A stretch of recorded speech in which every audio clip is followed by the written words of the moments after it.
Hey Flosstube, what's up? We're trying something a little bit different tonight. I'm playing with my lighting because this light up here, it's a daylight bulb and which works really good for stitching, but when it comes to filming, and today has been so overcast, I've been waiting for it to like get sunny out and that never happens. So yeah, I mean it is kind of late still, but I'm just experimenting with some lighting. I'm planning on like putting some new lights in here so that way when I film, because this always kind of washes things out a little bit. So I'm just trying something a little bit different. It might be a little bit dim, but hey, it's spooky season, so I'm just gonna kind of go with it.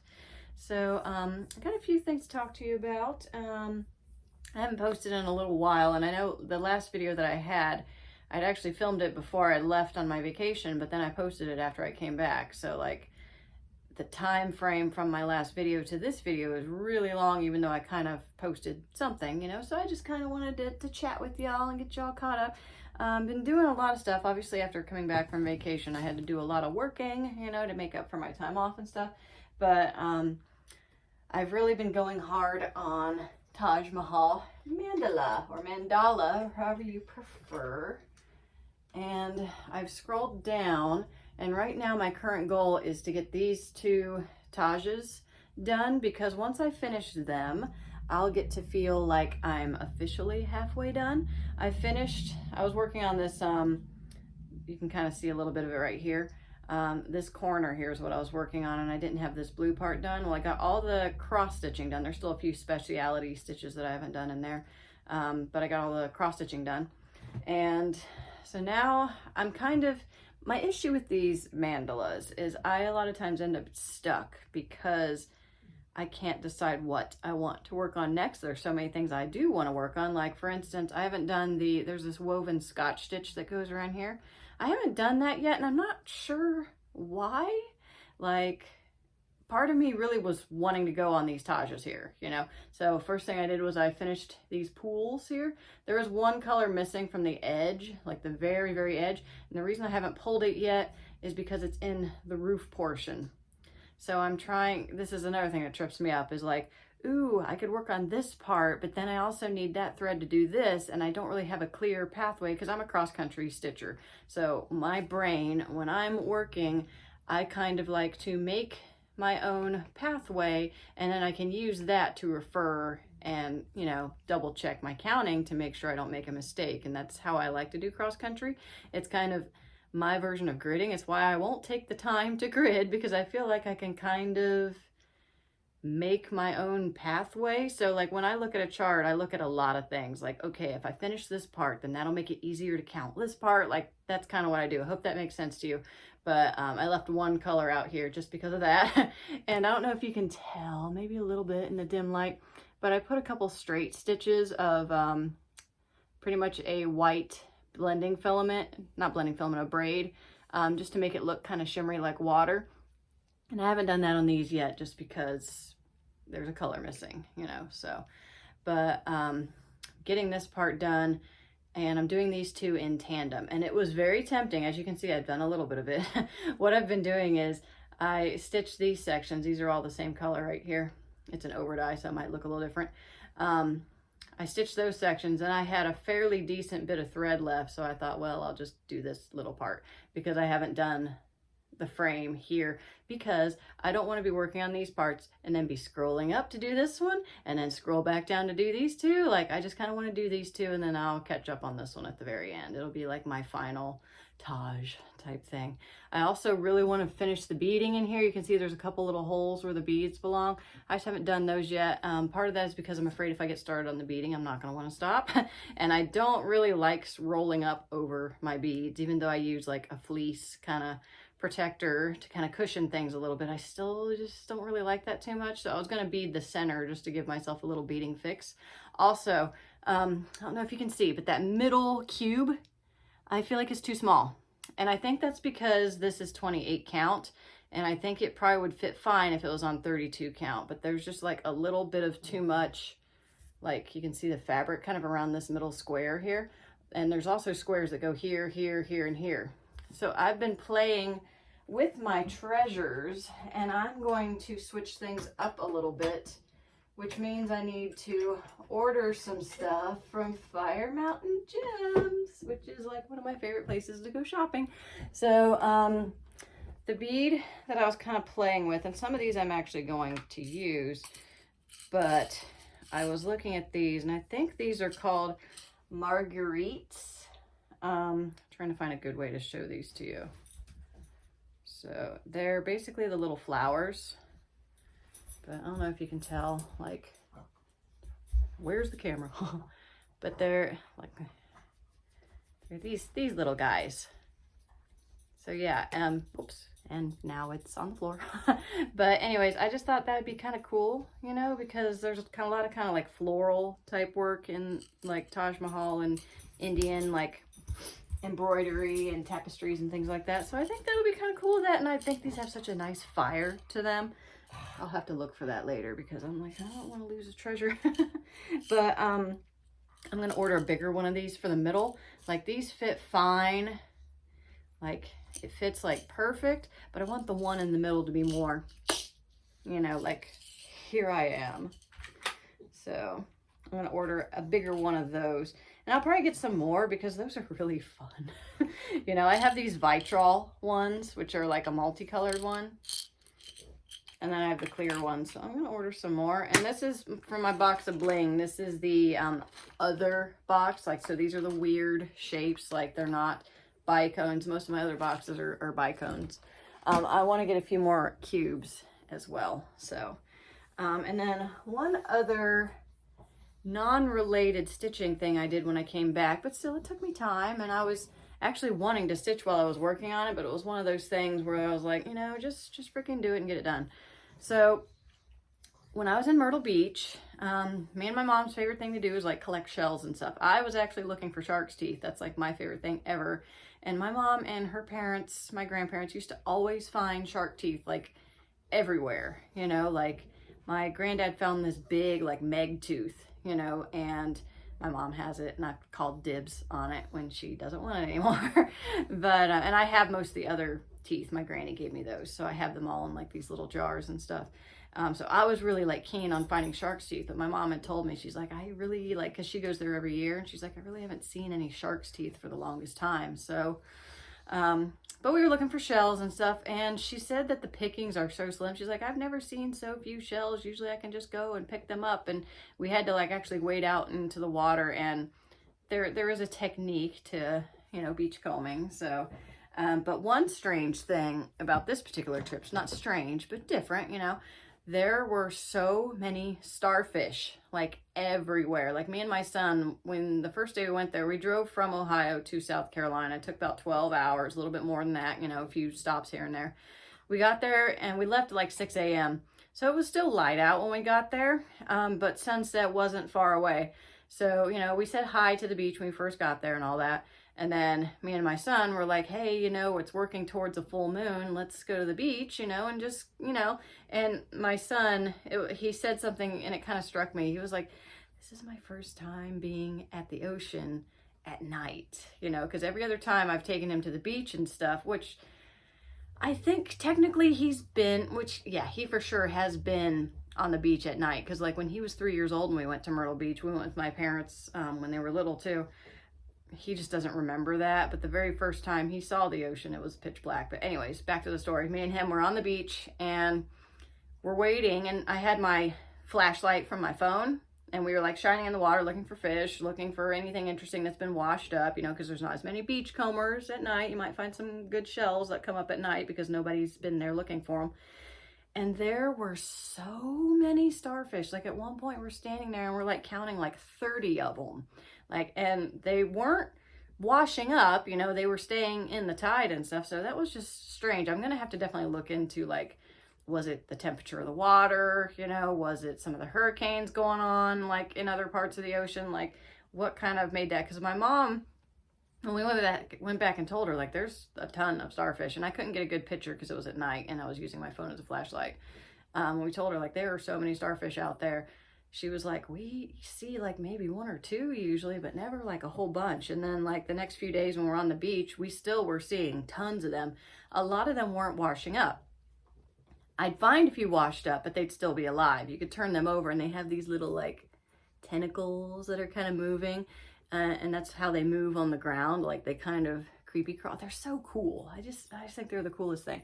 But usually when I would find one and it was alive, I would take it back to the water, you know, because I'm not going to keep it and let it die. Like that's rude, you know? So I tried to be an ocean advocate, not an ocean killer, you know? So, but there was one day when I walked my dog on the beach every morning. One morning I happened to find 2 starfish that were dead. And I stared at them for the longest time. There was zero movement. They were very limp, you know, like they were dead, you know? So I brought them back.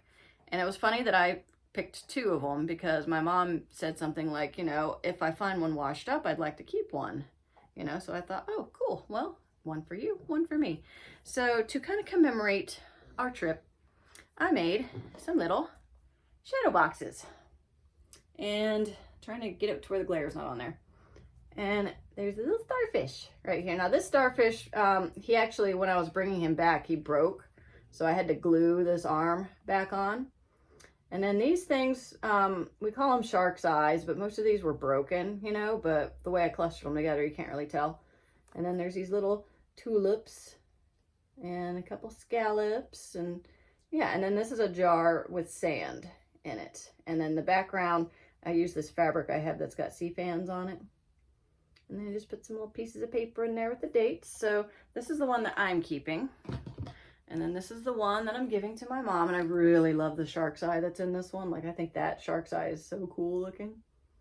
And this one was broken so perfectly for me to put it in here. Like, it sits really flat.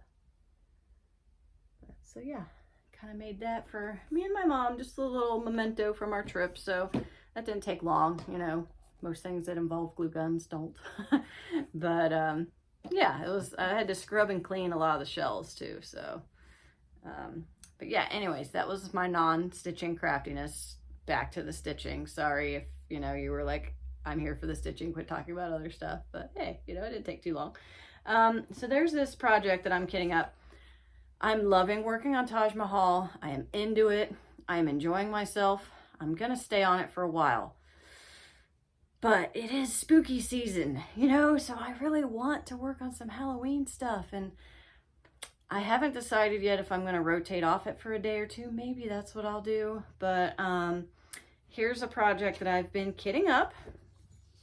And by kitting up, I mean I purchased the accessory pack. Because I don't know if you've ever stitched Victoria samplers. A lot of these designs aren't really that big. Like, I think the measurement for this, it's only like 2 point something inches across, you know?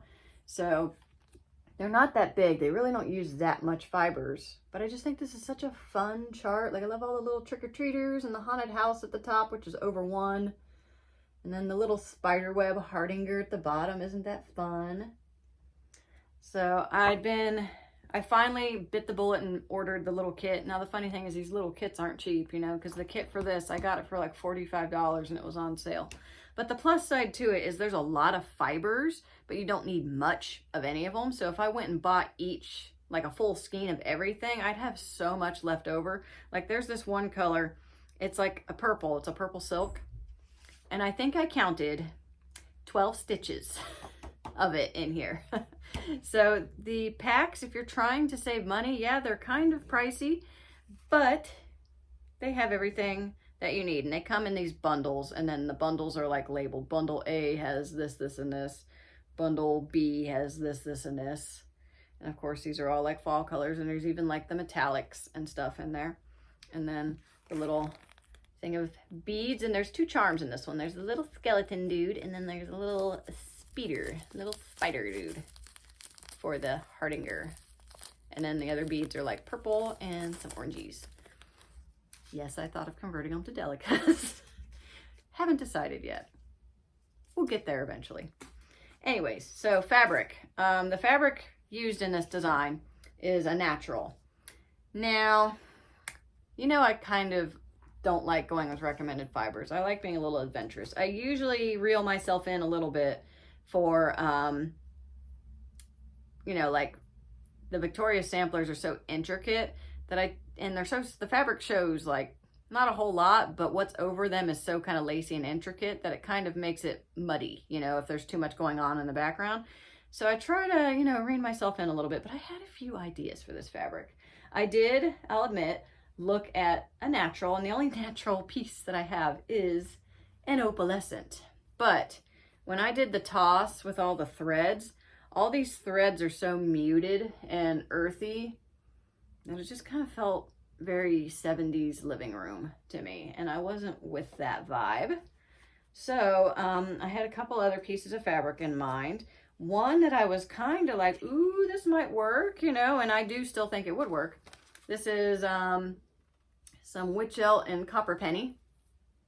So it's a very kind of earthy, kind of a greenish brown with more browns in it. And when I do the toss, it does look very autumnal. And it just kind of, there's enough green cast to it that it makes it interesting. So I was like, okay, and I have obviously enough of this. And I, you know, this is for all you people that think I only have purple and blue fabric. So I still have some, not that color. It's just in my stash, which I was digging through my stash of fabric the other day. And I don't know if anyone else does this, but I just sometimes pick through it and I'm just like, you know, I just like the colors that I have. I don't know if anyone else does that, but maybe I'll pick through it with you guys someday. But I thought about this one. Really, I wanted an opalescent, but you know how I am about that. So let's just moving on. But I had one other piece of fabric. You guys have seen it before. And I just thought, let's just see how this works. I'll show it to you without the threads on it first. This is by Ship's Manor, Halloween Mummy. And it's a very rich tanzanite purple with splashes of kind of a rusty like orange. Not like orange, like copper penny kind of orange. So when I did the floss toss, there is one purple thread, but like I said, there's 12 stitches of it. I checked that when I was thinking of this fabric. And I just think it makes these things pop nicely. That, and it's a trick-or-treat scene, so it's nighttime. The beads look really nice on it. So I've kind of decided just to keep things interesting, because I kept looking back and forth, and it's like, do I want to be neutral or do I want to pump up the color? I usually want to pump up the color. So that, and I freaking love this piece. Like, ugh. This is one that's on my list that I need to buy more of because I really like it. I think it's really cool. And I think it's cool for a Halloween design. It's called, you know, Halloween Mummy. So very cool color. Now the issue with Hardinger work, we need to use pearl cotton, size 12 and 8. And those colors are kind of limited. So I was like, what the hell am I going to do? You know, because mostly I have neutrals. I have black, white, ecru, and then a natural. And usually with Hardinger, you try to kind of match the fabric. Well, look at this crazy fabric. So I started doing some looking. The first thing I did was I dived into my floss because I thought, let me find the color that matches the best, and then I'll just see if they make a pearl cotton in that color. And the color, which you can't tell on this camera, but the color that matches the best, this is one of the, these both are new ones. And this 031, and the other one's 032. This is 031. This one actually matches the best. And I've looked and I found like an 032, which is this color. It's a little bit darker, but I thought, well, it'll work. And for some reason I could find it in the number 8, but not the number 12. So I don't even know if they make it in number 12. Obviously it's not something I can get right away, you know. But then I went on Etsy and I found a couple places that were selling a over-dyed pearl cotton, and I thought, why wouldn't I do that for an over-dyed fabric? So I ordered a couple different skeins of a couple different colors, and I just want to see how they land. One is kind of like tanzanite colors, so I think it'll work. I might also order that skein of, what color was it, 32 pearl cotton, which is like this dark kind of tanzanite purple. I might just order that too and then see if I can find the 12 just in case the overdyes don't work. I don't regret ordering I ordered actually a bunch. They weren't too expensive. They were like $2.50 each, you know. So I ordered a bunch of them in different colors just because, you know, I've been wanting to get into more Hardinger stuff and I like doing it on overdyes. So I feel like if I'm going to do it on overdyes, it'd be good if I had that variation of colors in the pearl cottons. So that's what I'm gonna do. So, but yeah, and I must say, I kind of like the dim lighting. I feel like it shows the richness of the colors a little bit better. That bright light I always had just kind of washed things out a little bit. I still don't think this is ideal either, you know, so if you're upset about it, don't blow the comments up because I'm working on it, okay? I feel you. So, but that's kind of what I decided for trick or treat. So I'm excited to do that. Another project that I'm working on, and this one I might actually start first because it's small and I can probably get it done fairly quickly-ish, you know. So with the whole me wanting to do Halloween stuff, there's this design that I found, I think I found it on eBay. It's in a magazine and it's a small piece of hardinger, but look how fun it is. It's a Halloween pumpkin and there's a little spider web. So like this pumpkin is stitched on black and this window portion is laid on top of it, which has the hardinger cut thread work here. So you can see the black fabric underneath, just in case you don't understand what you're looking at. Look how cool this is. This reminds me of the movie Halloween a little bit, so, which is awesome. I love horror movies. A few things I'm changing about this. I was not a fan of this green. This magazine is pretty old. What's the date? This is what it is in case you're curious about it and you might want to get this design. This is cross stitch and needlework. Where's the October 1997. So, you know, it's an older one. And I wasn't really feeling all the green and the orange. I realized they were trying to do a pumpkin vibe. That and the cats and the bat and the little speeder man. They've got black DMC plus a black blending filament thrown in there. So there's a little bit of sparkle in there, which is funny because I was thinking of adding sparkle. And then I started reading like what's in it. And I was like, oh, they read my mind and put sparkle in there. But I'm not digging, you know, there's this green around here. Then there's this black work. I like black work, you know, I'm cool with it, but I want to modernize the colors a little bit. So I started digging around in my stash, you know, because I've got some random this and that. Fabric wise, I actually don't have any black fabric on me. So at first I was thinking, well, I can't start that until I get some black fabric. But then I thought, you know, this is the piece that's underneath. It just needs to be dark. So I've got this piece of Echo that I just got, and it's just a small little cut of it. All I need is like this much, so I can just cut this piece in half, stitch the little pumpkin on that, and this is an opalescent, so I think that's fun.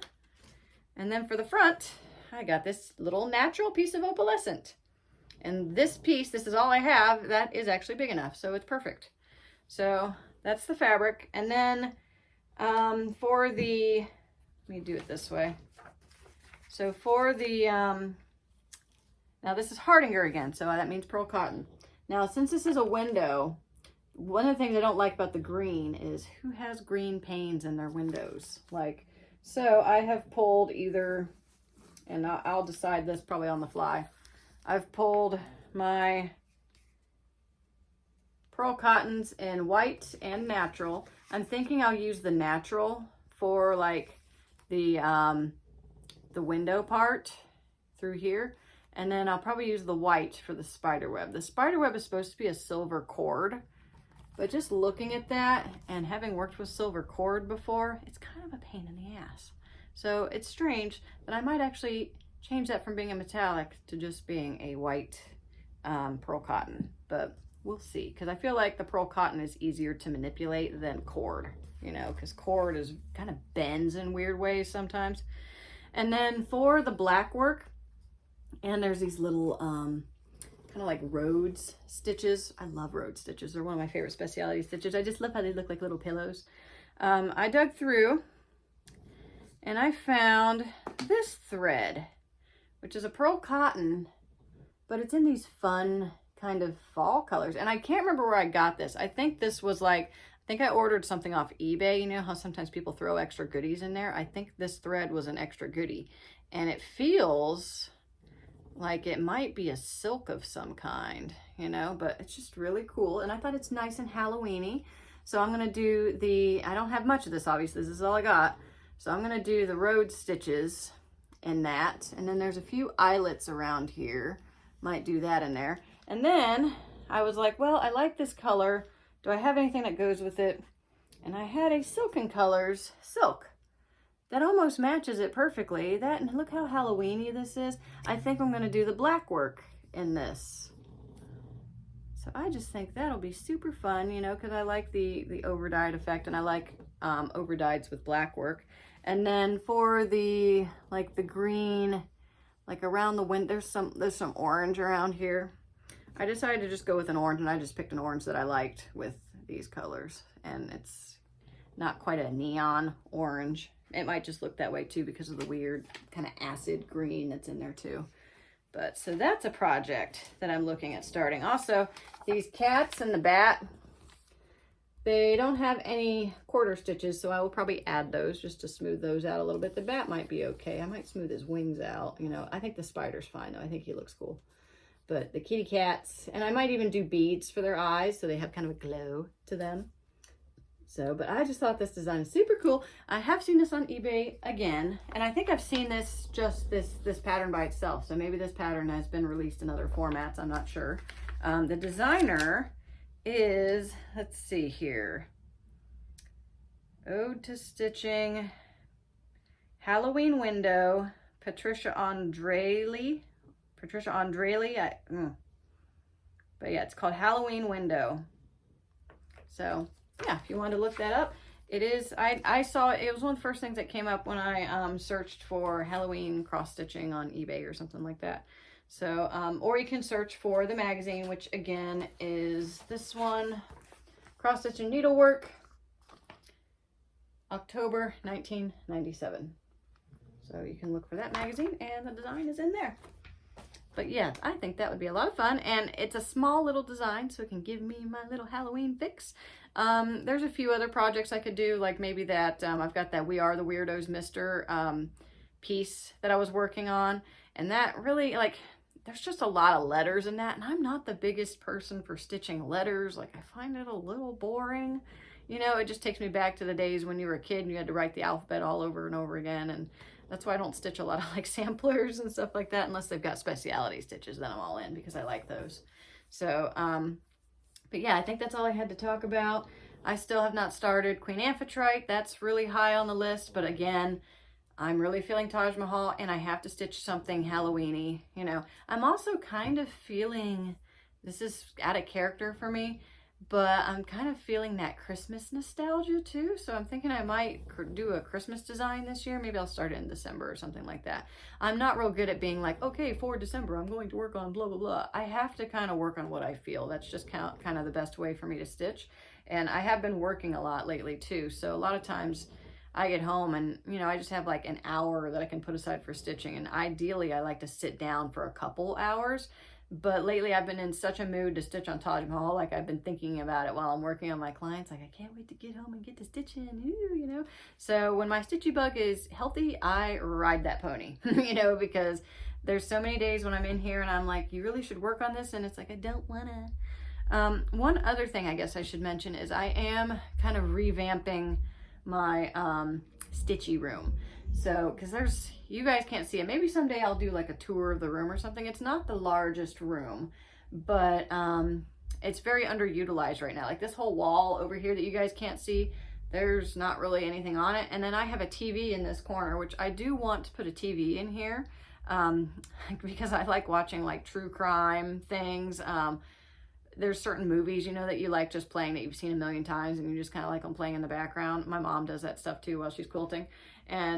But ideally I just want a small TV, but I have a big TV. It was this weird thing where my dad basically wanted a new TV. So he's like, hey, do you want my old TV? And then he told Mom, Lori needs a TV, so we need to like get a new one. But really he just wanted a new one, that kind of thing. So he gave me that TV. So I took my old TV, which was, you know, still decent. Like I would have been fine with just it, but you know, whatever. Dad wanted to give me a TV. I was like, okay, sure, I'll take it. And then I thought, well, I'll give it to my oldest son. Like, surely he'll want it. And he didn't want it. And I was like, the hell, kid? Like, he's like, nope, I'm fine. I'm like, Seriously, because it's a good sized TV, but it is way too big for this room. Like, I don't know how big it is, but you see this poster up here, it's about that big, you know, and I just need like something little, you know. So lately I've been using my phone and my iPad to watch stuff, so, because you know, I can prop that up in my line of sight, you know, so, but I need to rearrange things and make the room just more useful, you know, because I've got like,